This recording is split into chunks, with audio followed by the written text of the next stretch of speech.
The spectre of torture, a chilling echo from our darkest chapters, continues to haunt the corridors of power even today.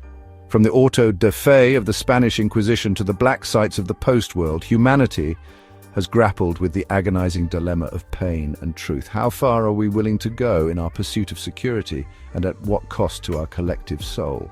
This question, once confined to the annals of history, has acquired a chilling urgency in our modern age. The torture chambers of the past might seem like relics of a bygone era, but their legacy lives on, challenging us to confront uncomfortable truths about power, fear, and the limits of human endurance. The Spanish Inquisition, a brutal chapter in religious persecution, offers a stark reminder of the dangers of unchecked authority. For centuries, the Inquisition cast a long shadow over Spain, its tribunals synonymous with cruelty and fanaticism. Suspected heretics, often accused on flimsy evidence, were subjected to horrific tortures, their screams a testament to the depravity that can flourish when power goes unchecked. Yet, the Inquisition's methods, as brutal as they were not solely the product of sadism. They were calculated tools designed to extract confessions and maintain religious orthodoxy. Centuries later, the echoes of the Inquisition can be heard. Fueled by fear and a thirst for retribution, the United States, a nation founded on principles of liberty and justice, found itself entangled in a web of torture. Guantanamo Bay, Abu Ghraib, extraordinary rendition. These terms became synonymous with a dark chapter in American history, a betrayal of the very ideals the nation claimed to uphold. The justification, the ticking time bomb scenario, the belief that torture could yield vital intelligence to avert future attacks. The question of whether torture works is a complex one, fraught with moral and practical considerations. Proponents argue that extreme measures are sometimes necessary to extract information and save lives. Opponents counter that torture is not only morally abhorrent, but also notoriously unreliable, often producing false confessions born of desperation and pain. Moreover, the use of torture, regardless of its perceived efficacy, inflicts lasting damage, eroding the moral fabric of society and diminishing its commitment to human dignity. The scars of torture, both physical and psychological, run deep, leaving individuals and nations alike grappling with the consequences of their actions long after the last screams have faded. The Spanish Inquisition, established in 1478, was not a spontaneous eruption of religious zealotry. It was a bureaucratic machine, meticulously organized and ruthlessly efficient in its pursuit of heresy. At its heart lay the Suprema, a council of inquisitors responsible for overseeing trials and pronouncements. These inquisitors, often men of learning and piety, were tasked with safeguarding the purity of the Catholic faith, a mission they pursued with unwavering conviction. Their methods, however, were far from divine. Torture, a cornerstone of the Inquisition's arsenal, was not employed haphazardly. It was governed by a perverse logic, a set of rules and regulations designed to ensure both its effectiveness and its theological justification.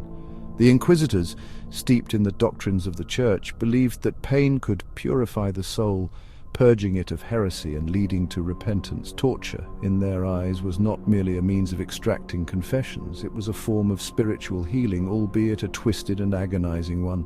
The tools of the torturer's trade were as varied as they were gruesome. The rack, the strappado, the water cure, each instrument was designed to inflict maximum pain while keeping the victim alive, prolonging their suffering and increasing the likelihood of a confession. The inquisitors, often with the aid of physicians, would carefully calibrate the degree of pain, ensuring that it broke the victim's will without killing them. These sessions, meticulously documented, were not acts of wanton cruelty, but calculated exercises in coercion designed to break down resistance and extract the desired information. Yet the effectiveness of torture was always questionable. Victims, driven to desperation, would often confess to anything to escape the agony, regardless of their guilt or innocence. These coerced confessions, often riddled with inconsistencies and fantastical details, served more to reinforce the inquisitors' prejudices than to uncover the truth. The Inquisition, for all its meticulous record-keeping and carefully crafted procedures, was often blind to its own biases, mistaking the desperate pleas of the tortured for genuine confessions of heresy. This blindness to the fallibility of its methods ultimately contributed to the Inquisition's legacy of injustice and suffering. The debate surrounding torture's effectiveness is often framed as a pragmatic one. Does it work or not? Proponents, often citing anecdotal evidence and hypothetical scenarios, argue that in certain extreme cases, torture can yield life-saving information. They point to instances where captured terrorists, subjected to enhanced interrogation techniques, have allegedly revealed plots and identified co-conspirators. This argument, however, often rests on a shaky foundation. The information obtained through torture is notoriously unreliable, tainted by the very act of its extraction.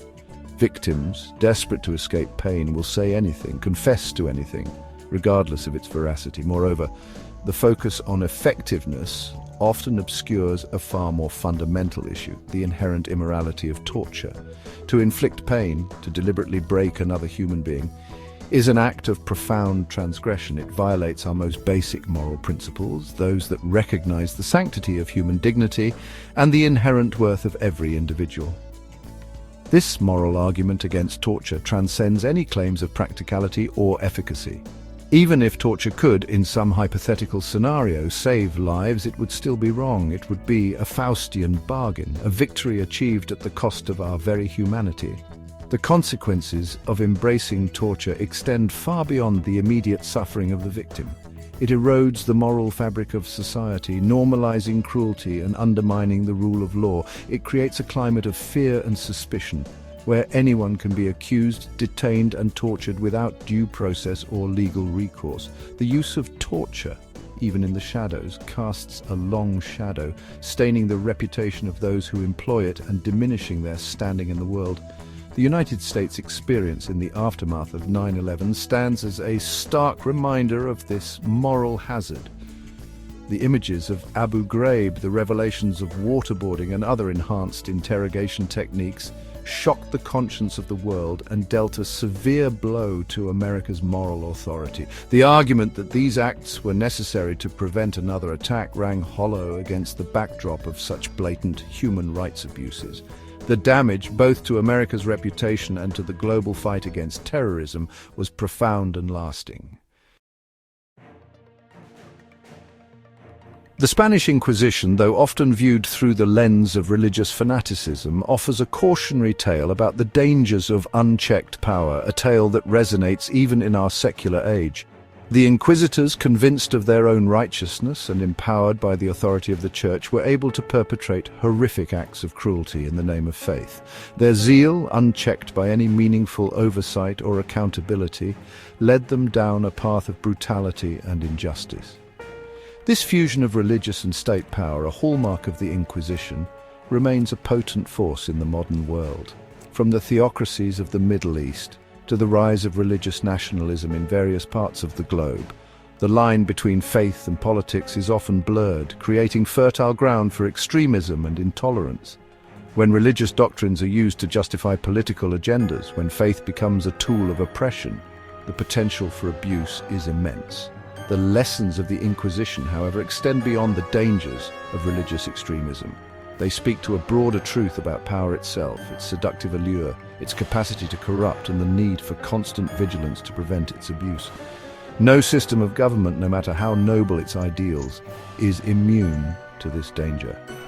Power, left unchecked, inevitably leads to tyranny. Safeguarding against this requires a commitment to the rule of law, the protection of human rights, and the unwavering belief in the dignity of every individual.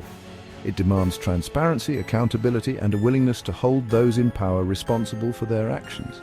It requires a constant questioning of authority, a refusal to accept cruelty and injustice in the name of security or any other lofty goal. The echoes of the Inquisition, though distant, serve as a chilling reminder of what can happen when we forget these lessons, when we allow fear and expediency to trump our commitment to human dignity. The fight against torture, a fight for our collective soul, is a fight that must be waged not only in the halls of power but also in the hearts and minds of every citizen.